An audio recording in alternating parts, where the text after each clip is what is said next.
What's up, guys? Today we have Lobsterfight, fresh off of releasing SunSoaking. We're going to be talking a little bit about Fifth Wave and the new album. How are we doing today, guys?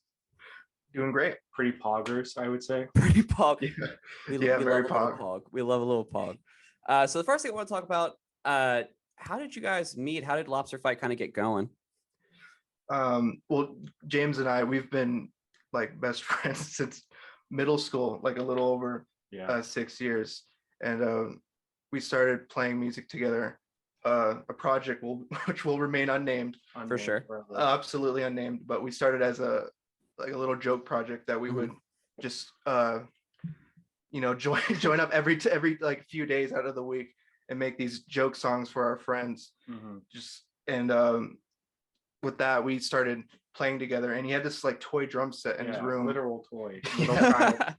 An actual toys drum set. And I remember during the summer of 2019, like in June, and I have a demo of this actually too on my phone, but I was playing guitar with him, like just on the drums, and I just asked him like, oh hey, you want to start a band? And he was like, yeah. Do you have that in the audio, or is that out of the audio? What? You asked me to join the band. Did you get that on tape? No, that's not on tape. that was after I stopped the demo. But we're gonna need a lawyer on this one to confirm or deny. Yeah, I did not join anything. Yeah, I'm just lying for him. But yeah, we started that, and then for a few months we didn't do anything. And I was like, oh wait, we gotta put music out. So, yeah. So that's kind of how Pink and Black and Orange kind of came into the mix, basically. Yeah. Awesome. So how long have you guys, y'all have a very interesting and sort of unique style of music, and it's very clear that y'all are more than proficient musicians. How long have you guys been playing? I've been playing like actual drum set for I think maybe like 2 or 3 years now. Okay, for sure. And with me, I've been playing music, I specifically piano, but like writing and playing music since 2016. So like a good while, nearly like 5 years, over 5 years. And so quite a while. Yeah, well, it definitely comes through. I mean, the way that y'all kind of layer stuff and just the amount of things that y'all have going on and remaining kind of cohesive.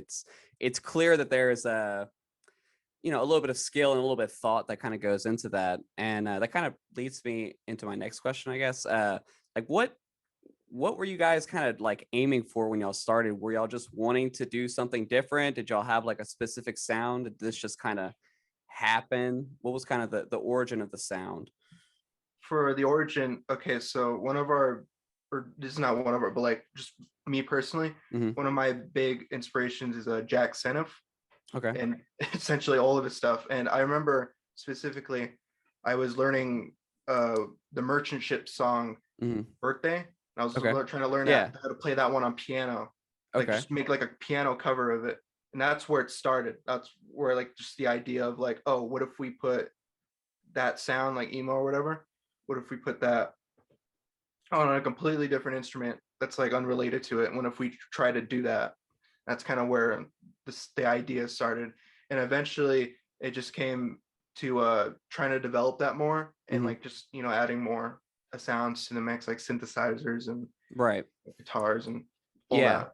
I mean, the synthesizer definitely feels like a natural progression, especially if you already have piano in there. But I do think it's really interesting because like when I listen to especially SunSoaking, I feel like I can like hear like Algerian Cadwater and like snowing, but it's like played on a piano, you know what I mean? Like that's like the sort of the sound that like comes to mind. I think it's a really unique and interesting take on the genre as a whole. Yeah, we're big fans of Algernon. Yes.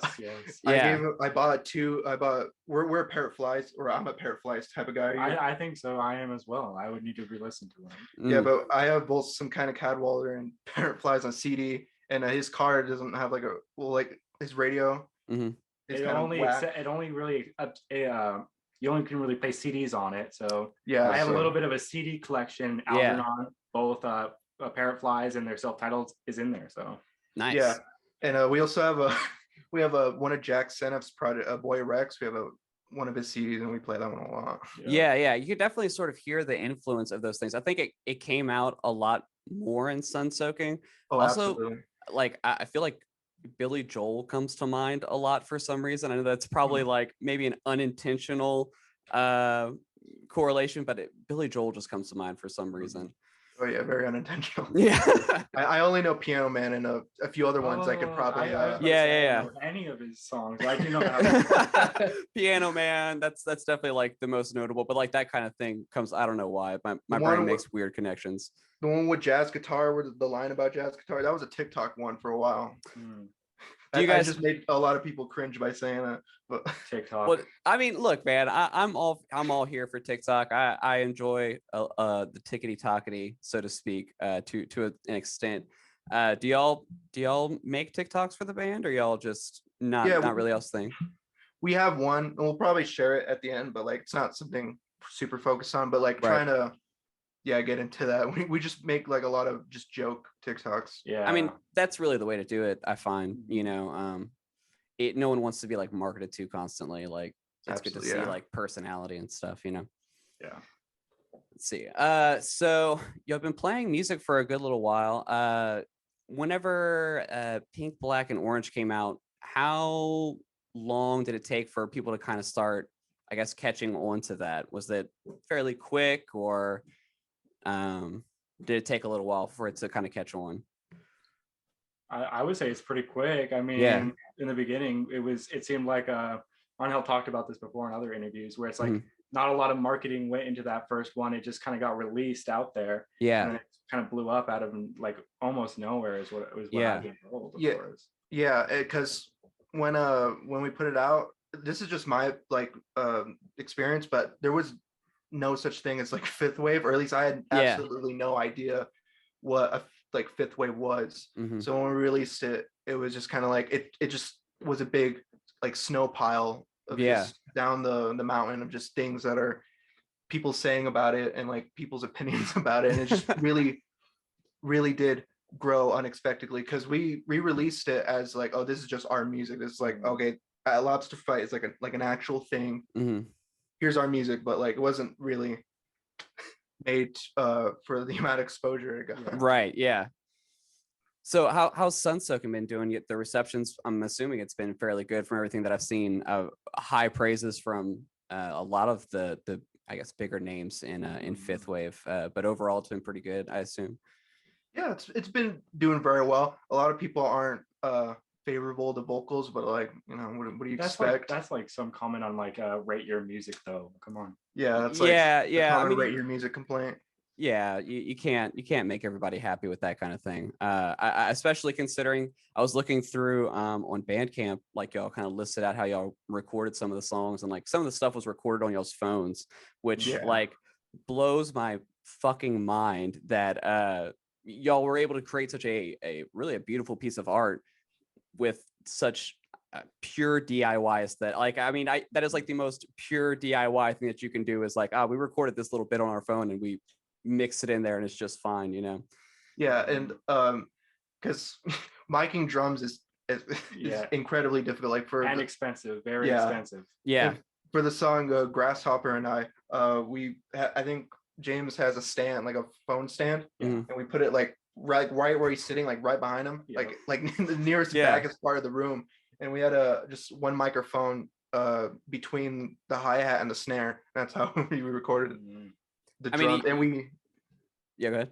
Yeah, sorry, but we when we played the song like together, like we did like a few practices, and we just played all at once. Well, it came out sounding really good in my opinion. I mean, there's people who have like thousands of dollars worth of home recording stuff, and a lot of their music doesn't come out that good. So I think you guys did fucking fantastic, especially in that regard. Yes. So what was kind of some of the inspiration? The themes seem to be kind of all over the place, or at least I could barely pick up a theme for SunSoaking. What was kind of the album about, in your opinions? For me, it's like personal, but a lot of it is it's about like love. It's about like relationships and all that. It's about like kind of, because relationships are hard. Yeah, and when you're with someone, it is really hard, but that's what's kind of beautiful about it, because it is hard, but eventually you make it work, and that's what's beautiful about it. And that's just what the album's about. It's just about two people who just want to make it work, and they make it work. Yeah. It's just about that love that two people have together, and they're just like, you know, even with all the bad, there's still like a lot of good, and they're still just, you know, trying to make everything work. It's definitely a very it's a beautiful thing to write about, for sure. I would definitely say. So you said you kind of got like almost forced into fifth wave, or sort of absorbed into it, sort of accidentally. What's kind of y'all's take on fifth wave? What do y'all see happening with fifth wave? I'll let James go first. I think it's really cool. There's a band called Hey I Love You. Their live show is pretty cohesive and nice, and I like they have a sound to them, and I really like it. It's kind of like, you know, it's like doing the whole synthesizer, cute piano, not piano, but like cute kind of like emo stuff, and like I really like that. Yeah, Hey I Love You rocks. For me, I absolutely, I do agree with James. There's Hey I Love You, and there's also Tyler from Your Arms in My Cocoon, who is one of my just biggest inspirations as an artist. I think he's absolutely amazing. Rookie Card is also really great. Home is Where, absolutely amazing. There's just a lot of artists, and of course they were on the album, but like a lot of artists have come out of the fifth wave scene that are just like, they really had the same idea as us. Like they were like, emo's like, this is cool, but we got to do something different with it.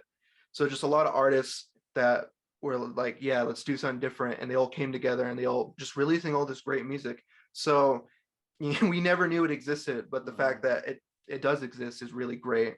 Yeah. How was it working with everybody? I've seen y'all worked with some guys from Home is Where. You worked with Tyler. Y'all worked with quite a few people. I imagine that was a pretty cool little thing to do. Well, it helps when they unironically find your music great. They were very happy to even be asked to join. But it was just as simple as like, oh hey Tyler, I have a song, this song, would you play violin on it? And he was like, yeah, I'll do it. And then like a few days later, it's like, oh, here it is. And then that's where they had the outro to Lambert Goes to Dinner comes from, and it's just all those violin parts, and like of course there's like a little bit of like, you know, direction, like, oh, this is what I want specifically, right? So they have to like kind of, okay, well, I got to take that and I got to figure out how to do it, because you know it's difficult because we weren't doing any like FaceTime calls or anything like that. It was just like sending the song over from like email or like through a Mediafire link, like, okay, here's the feeling I'm going for, can you do it? And yeah, I just kind of let them riff. Like for example, Jacob from CH Point, who did like all the cello work, it was just as simple as like, okay, here's a song, here's what I'm thinking of, go for it. He blows it out of the water. Well, the whole album sounds great. I mean, I think that all those features are like a really nice touch, and I think it's a nice callback, kind of, because y'all's first album was like Pink, Black, and Orange was very chaotic. And I think that SunSoaking is a little bit more cohesive, but there's still an element of chaos. And I think having sort of all these different instruments come in at different times, you know, and just for a song or two, kind of plays on that really well. Were y'all like intentionally, or I guess when y'all went into start to write SunSoaking, did y'all have more of a clearer direction or a clear idea of where y'all wanted to go, like whenever you started writing songs for it?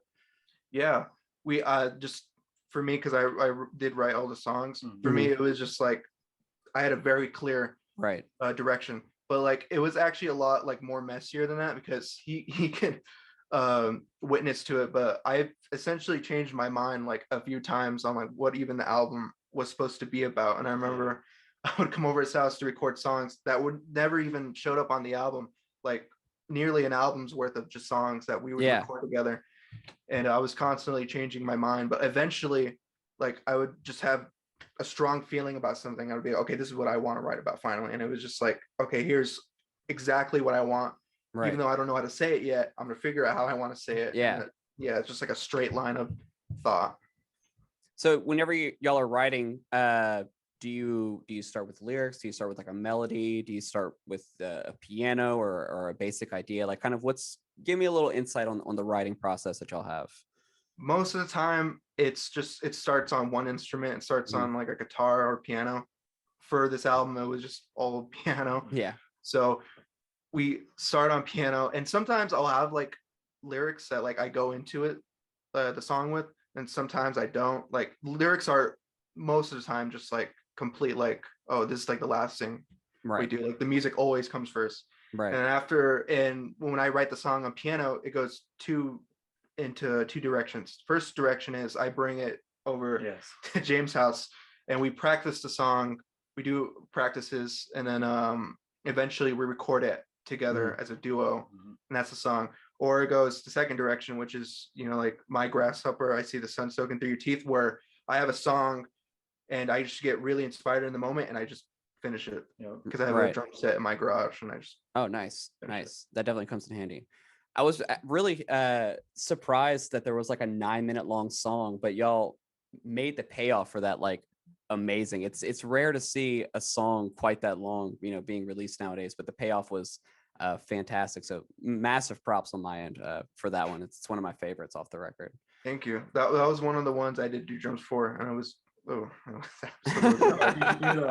do piano drums or the actual like recording of each? I did both. So the first song, not the first time, like, because that song is one of the oldest songs for the record, all the way from February of last year. Oh wow, okay, yeah. So that song, started out production wise very similar to Pink, Black, and Orange in the Corners, with the like keyboard drums, and I did the whole song keyboard drums, and then eventually I went into recording actual drums, and that was just a complete pain in the ass. It was absolutely terrible. There's so many months of just like genuine months of just re-recording drums, lining up kicks, all that, but I guess it worked. I think it came out good. So what do y'all use to record? I mean, so I'm assuming y'all don't just use like GarageBand. Like, do y'all use like Reaper or something like that? Yeah, we use two DAWs. Okay. We do use Reaper. Yes. But the other DAW that we use mainly is not very well known. It's very old. It's only a year older than me. I have no idea about this program. Only Angel uses it. It's called Sonic Foundry Acid Pro 4.0, and it came out in 2004. And an old guitar teacher showed me it, and I haven't learned anything else. And we use that to record and edit. It definitely has a very 2004 sounding name. Like, yeah. But hey, if it works, it works. You know. It works wonders. Like it's editing. Like the album would have been possible without that DAW. Just saying. Yeah, and well, you have a ton of experience on it too. So you know, a tool that you know how to use is better than a tool that you don't know how to use for sure. Yeah, definitely. Awesome. So I guess if there's anything that like, are you guys into movies? Y'all into anime? Y'all like the video games? Y'all have any little hobbies outside of making music? Anel, do you have any opinions on the Sonic 2 movie? So I haven't watched it. Oh. Have you watched it? No, I have not. I watched the first one.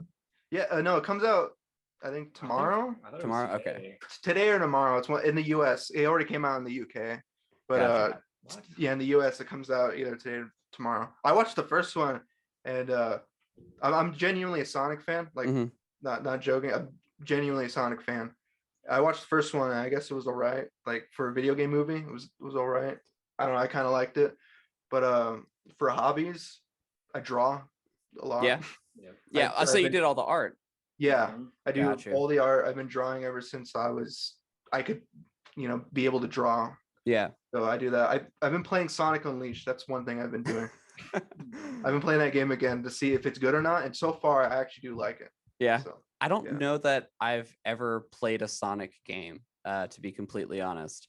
I played him in Smash Bros, but that's about the extent. I did like the Sonic movie though. I thought it was like the most Hollywood thing that Hollywood has ever put out, but it was an entertaining movie for what it was, Yeah, Jim Carrey that does kind of go hard in that movie. Jim Carrey does go hard. It's that scene when he's doing like the dancing inside his lab when he first gets the quill, and I'm like, all right, yeah, Jim Carrey's doing Jim Carrey, He's just doing Jim Carrey, but like it does work. Yeah. What about you? What are your hobbies and stuff? What have you been doing recently? That is a great question. I don't do a lot right now, actually. I just kind of, sit around my house and watch YouTube videos, maybe play some Valorant. I don't know. Just who do you like on YouTube? Thing. What do I watch on YouTube?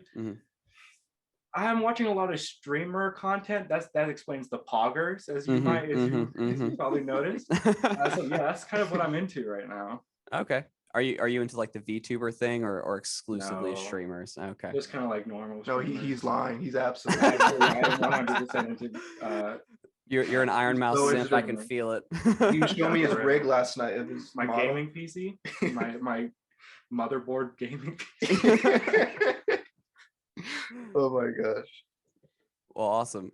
So do you guys have anything? I mean, obviously y'all just dropped a new album, so I'm guessing y'all are gonna try maybe, do you have any shows planned, or is that something that y'all plan on doing anytime soon, maybe? Yeah, shows definitely. Of course, with our sound, it's very hard to bring that. I was actually kind of curious how you were gonna do that. Yeah. So we've been discussing like backing tracks and all that, or just doing like a very raw, like just 2-piece like that. Yeah. Before in other live shows. Yeah. Soon we're gonna have our first show. Still working it out, but like our first show of the year. Nice. And many more afterwards. Nice. We might have something with "Hey, I Love You," maybe. I don't know. Cool. So we'll have to see. But I think that would be a really sick bill. Yeah, definitely trying to do more shows. Not out of state though. That's something that's not yet. Yeah. Expensive. Our Wisconsin show is just abnormally expensive. Yeah. But we got to meet "Hey, I Love You" Yeah. and "Your Arms Are My Cocoon," so that was great. Yeah, made it worth it. Made the trip worth it. Well, for sure, guys. Do you have anything that y'all want to plug before we close her up? No, just listen to our album. That's it. Listen to the album. Listen to "SunSoaking" by Lobsterfight. It's a great album. I'll have links in the description for it. Thank you guys so much for chatting with me. I really enjoyed it. And yeah, if that's it, we will see you on the next one. Y'all have a good one, guys. Adios. Adios.